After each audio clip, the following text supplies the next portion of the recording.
factors, but there are three others, especially if you compare this to Germany.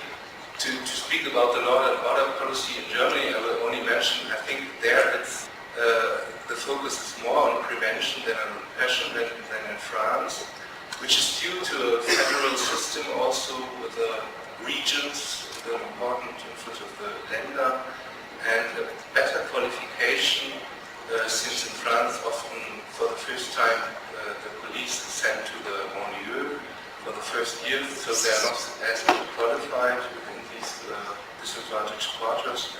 And also the politics of security are less politicized in Germany than in France, also due to the federal system. The third reason after these two is the colonial background. It's not by chance that countries like the United States, with its history of slavery, a long tradition of suppression of an ethnic minority, Great Britain, Scandinavian countries, and France, with strong backgrounds of colonization, are among those where these violences against ethnic minorities burst out in riots. And even though the second and third generation hasn't been involved in these kind of conflicts, they do keep a memory, and it's a reference point for their anger and hate after these events. And in France, it's on the other side also not by chance that the state enacted as a first reaction in 2005 the emergency law, which was a reminiscence, of course, to the Algerian War. So in Germany, on the other hand, the immigration history is much less politicized.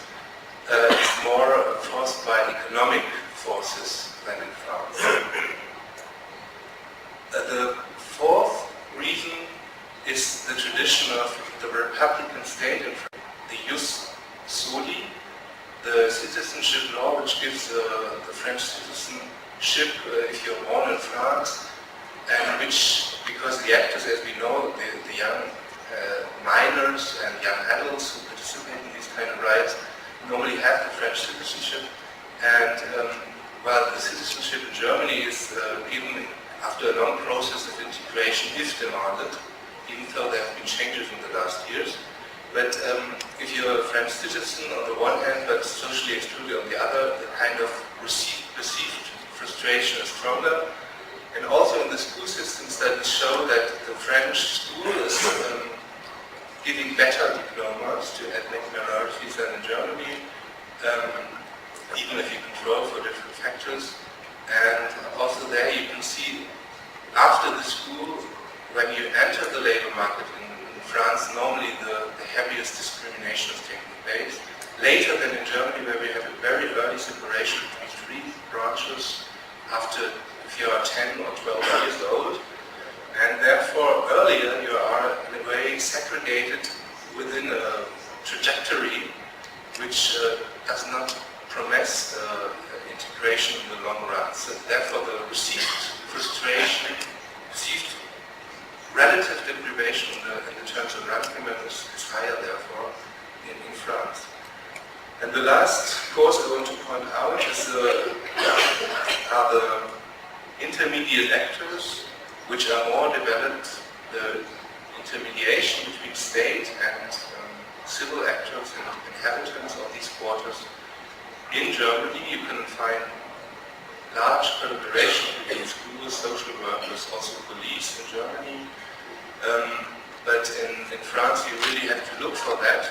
You have a stronger tradition of these associations in France, more rooted in grassroots development, and due to this also you find a more hostile attitude towards the central state in France, even among social actors within these associations, whereas in Germany you have a more identification of social actors with the state.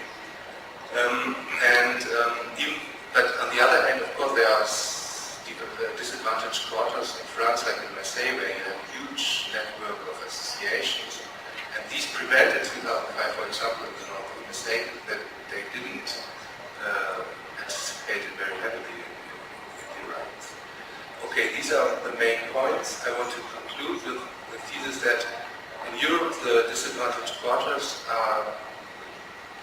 have a high potential for conflicts today, since we have rising inequalities since about 30 years.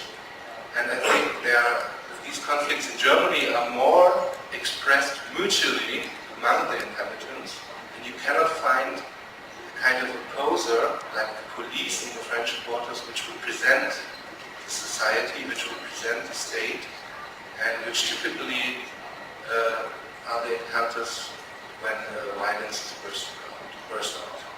Thank you.